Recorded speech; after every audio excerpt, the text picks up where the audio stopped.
A sick woman had a nightmare. She had dreamt that an older woman was chasing her with a knife. That dream cost a 67-year-old grandmother her life. This is the story of Dahare Abubakar. Dahare Abubakar was a 67-year-old woman. She lived in Dadinkowa village, Wudil, Kano State, Nigeria. She was a farmer. Every morning, she walked to her farm to tend to her crops, cassavas, vegetables, whatever would feed her family and earn a little money. She was a mother, a grandmother, a woman who had survived decades of hardship in rural Nigeria. On November 15, 2023, she woke up like any other day. She put on her work clothes and walked to her farm. But little did she know, she would never walk back. The accusation. Trouble started with no evidence, but just with a dream. Abdul Aziz Yahaya had a sick wife. The illness was, of course, real, but its causes were unknown. One night, she woke up from a nightmare. In the dream, she was being chased by an older woman holding a knife. The woman in the dream was Dahare Abubakar. That was it. No investigation, no proof, no opportunity for Dahare to defend herself. A dream became an accusation. The accusation became a death sentence. Abdul Aziz Yahaya gathered other men.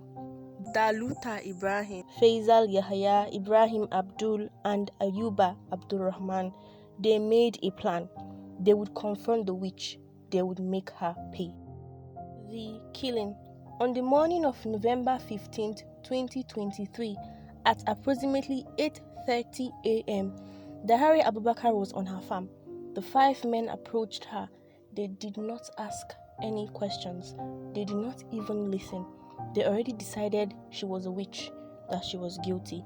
They beat her up. They stabbed her multiple times. A 67-year-old woman, alone on her farm, killed because a sick woman had a bad dream. She was rushed to Woodhill General Hospital, but sadly doctors confirmed her dead on arrival. The aftermath. But here is where this story differs from others. Dahare's family did not stay silent. Her son Musa Yahaya went to the authorities. The police acted swiftly. The 5 men were arrested and charged with culpable homicide, punishable with death under Section 221, Paragraph A of the Penal Code of Northern Nigeria. A 6th person, Nabia Ibrahim, was also arrested, but evidence showed she was not at the scene of the crime. She was therefore acquitted. The trial. The trial was held at Kano State High Court before Justice Usman Naaba. Prosecutor Lamido Abba Sorodinki provided 4 witnesses and 2 pieces of evidence, namely the defendant's own extrajudicial statement and a medical report confirming Dahare's death. The 5 men pleaded not guilty. The defense lawyer Ma'aruf Yakasai presented 8 witnesses, including the defendants themselves, but the evidence was clear. The men had followed Dahare to her farm. They had attacked and killed her. On February 3rd, 2025, more than a year after Dahare's murder, Justice Naaba delivered his verdict. The verdict: guilty, all 5 men, sentenced to death by hanging. The prosecutor called it historic. He stated, "There have been similar cases like this, but this is the first time we are seeing up to 5 men sentenced to death for murder over wrongful witchcraft accusation." Dahare's son, Musa Yahaya, spoke to reporters. He said, "The day my mom was killed was the worst day of my life." He added, "I am happy because they get the same treatment they melted out to my mother." But here is the shadow behind this story. Nigeria has not carried out any execution since 2016. Death sentences are handed down like water, but they are almost never enforced. The 5 will likely remain on death row for the rest of their lives.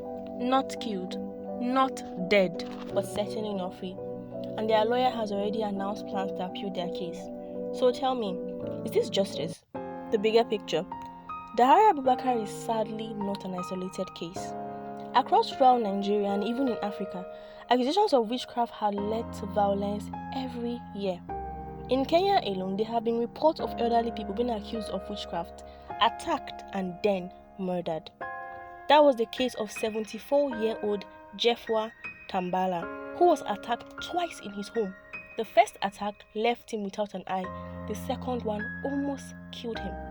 See also the case of 63-year-old Katana Chara, who was attacked in his bedroom in 2023.